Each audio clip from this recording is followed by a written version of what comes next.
Jane as a leader was very collaborative. I never experienced her taking a top-down approach. Yes, she was the associate dean and she was usually the more senior person in the room, but she listened to students, she listened to colleagues, she listened to her direct reports. She was curious. She didn't think that she had all the answers. So she was always willing to listen and find solutions that were creative and helpful to solve the problem at hand, and try and make people feel like they were heard. She's an idea person, she's an innovator, and she facilitates things happening. Lawyers, I think, were a little wary about mediation, and now having, that was 20 years ago, over 20 years ago, mediation, arbitration, learning much more about negotiation has become a very important part of law school education. Her impact is just so big that it seems to move beyond the boundaries of the university, out into every county and into every community across the state that the university doesn't otherwise come into contact with. And I just have appreciated her ability to be able to continue to support all of us as we continue to make impacts in our communities. So I first met Jane Gordon when I was a law student. She just did so much for us, right? So orientation, commencement, but she was also the person you would go to if you needed help. She would help students with, their schoolwork. She would help students who were managing personal crises. She helped students think about what they wanted to do in their careers. You had the distinct honor of being the coordinator for the new law school project.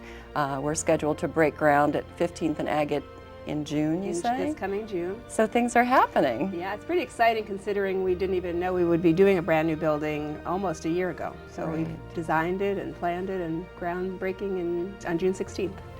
The greatest training I ever got in law school is understanding how to communicate about complicated things to a diverse variety of people.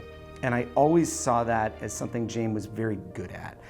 And I think that just her demeanor, her ability to communicate with folks, her conflict resolution background especially, really helped this law school operate and become the inviting place that it is. I've always said that I believe this law school is the friendliest law school in the country. I think it's why we continue to draw such interesting, phenomenal students, because I think people feel that when they visit.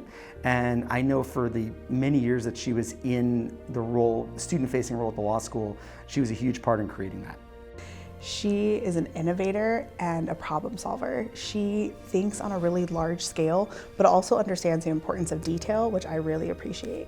She thinks really intentionally about how she interacts with people and how she builds things, which I also really love. I think everybody in law school is looking for their path forward. Jane gave me a push and a nudge in a direction and encouraged me to pursue a line of thought that I wouldn't have had she not provided that opportunity to do so.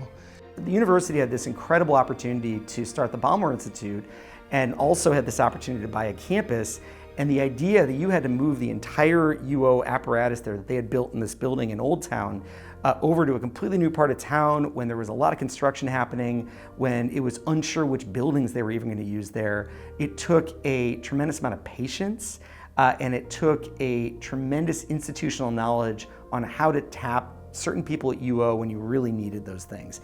And again, it's her ability to understand how institutions work, how this place works, and knowing the right people, and also having those people trust you as a leader who's going to get those things done. And that project to build the Portland campus to what it looks like today and the future of it, which is clearly a really wonderful thing for the University of Oregon, I think Jane deserves a ton of credit for that. Jane Gordon's legacy can't just be measured by her accomplishments alone. I think they need to be measured by the accomplishments and efforts of everybody who stands on her shoulders, everybody that she's mentored and led and encouraged to find their own paths and move forward.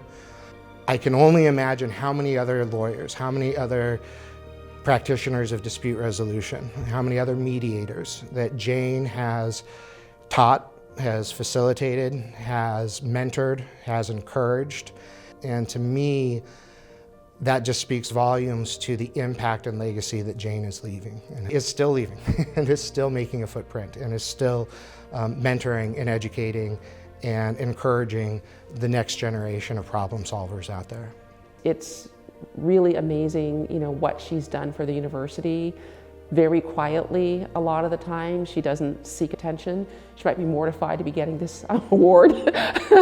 But I do think that this award is very well deserved. She's been an incredible person to contribute to the University of Oregon.